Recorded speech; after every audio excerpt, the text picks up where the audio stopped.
కేసీఆర్ పాలనపై నల్గొండ ప్రజల్లో భిన్నాభిప్రాయాలు వ్యక్తమవుతున్నాయి. నిరుద్యోగులు ఇబ్బందులు పడుతున్నారని, నోటిఫికేషన్లన్నీ కోర్టుల చుట్టూ తిరుగుతున్నాయని, కార్పొరేషన్ లోన్లు ఎవరికీ అందడం లేదని ఆవేదన వ్యక్తం చేస్తున్నారు. మరింత సమాచారం మా నల్గొండ ప్రతినిధి కిరణ్ అందిస్తారు. ఈ 3 సంవత్సరాల కాలంలో అనేక సంక్షేమ పథకాలు పెట్టినప్పటికీ ఇటు ప్రతిపక్షాలు కూడా కేసీఆర్ని ప్రతిరోజు విమర్శిస్తూనే ఉన్నాయి. తాజాగా ఆయన 2 రోజుల క్రితం పెట్టిన ప్రెస్ మీట్లో ప్రతిపక్షాలు ప్రజలకు ఎంత చేసినప్పటికీ కూడా కోర్టులోకి వెళ్తూ ప్రభుత్వాన్ని ముందుకు పోనీయకుండా చేస్తున్నాయని, అసలు కేసీఆర్ని ఇప్పుడు చూస్తారని, ప్రతిపక్షాలకు నిద్ర లేకుండా చేశారని కేసీఆర్ అంటారు. అయితే ఈ 3 ఏళ్ల పరిపాలనపై అసలు ప్రజల అభిప్రాయం ఏ విధంగా ఉంది, ఈ యొక్క 3 ఏళ్ల పాలనలో ప్రజలు ఏ విధంగా ఉన్నారు, ప్రభుత్వమైన మనం అభిప్రాయం తెలుసుకున్నాం. ఇప్పుడు మనం నల్గొండ జిల్లా కేంద్రంలోనే ఒక రామగిరి సెంటర్లో ఒక టీ స్టాల్ దగ్గర ఉన్నాం.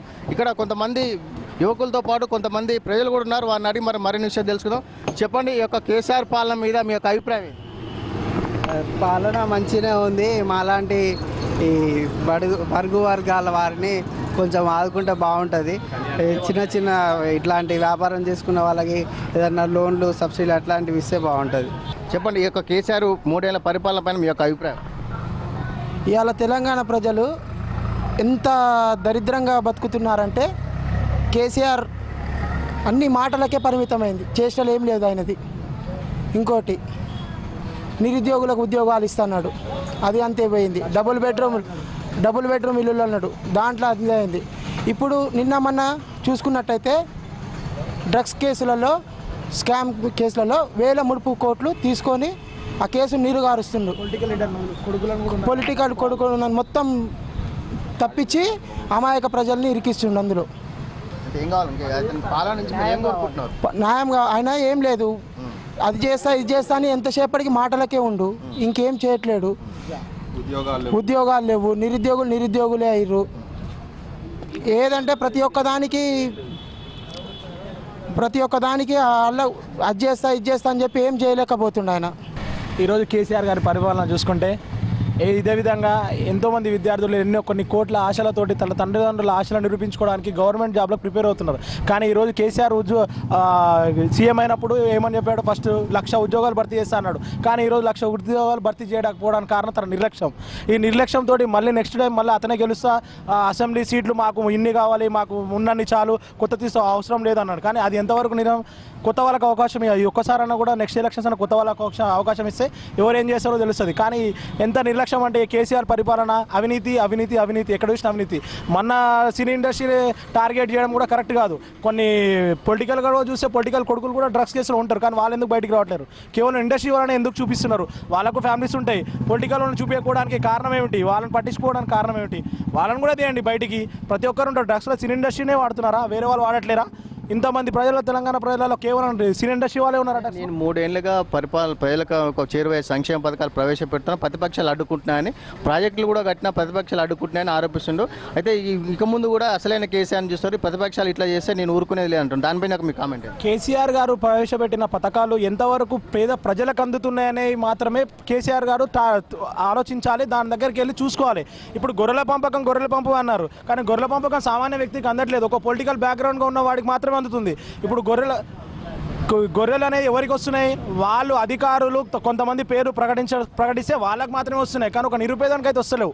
ఇప్పుడు ఎంఆర్ఓ ఆఫీస్ పోయినా, ఎక్కడ పోయినా కూడా పనులు ఏదన్నా కూడా బ్యాక్గ్రౌండ్ సోర్స్ ఏదన్నా వాళ్ళకి ఇన్ఫ్లుయెన్స్ ఉంటేనే అవుతున్నాయి. సామాన్య వ్యక్తికి న్యాయం జరగట్లేదు ఈ తెలంగాణ ప్రభుత్వంలో. అది కేసీఆర్ 3 ఏళ్ల పాలనపై మీ అభిప్రాయం?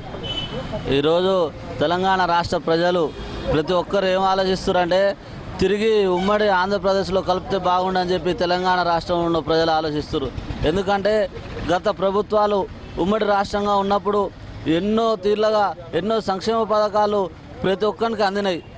ఈ తెలంగాణ రాష్ట్రం ఏర్పడ్డాక 3.5 సంవత్సరాల నుంచి ఈ రాష్ట్ర ప్రభుత్వం నుంచి ఏ ఒక్కరికి కూడా ఎలాంటి సంక్షేమ పథకాల నుంచి ఏది ఒరిగింది లేదని చెప్పి ప్రజలు భావిస్తారు.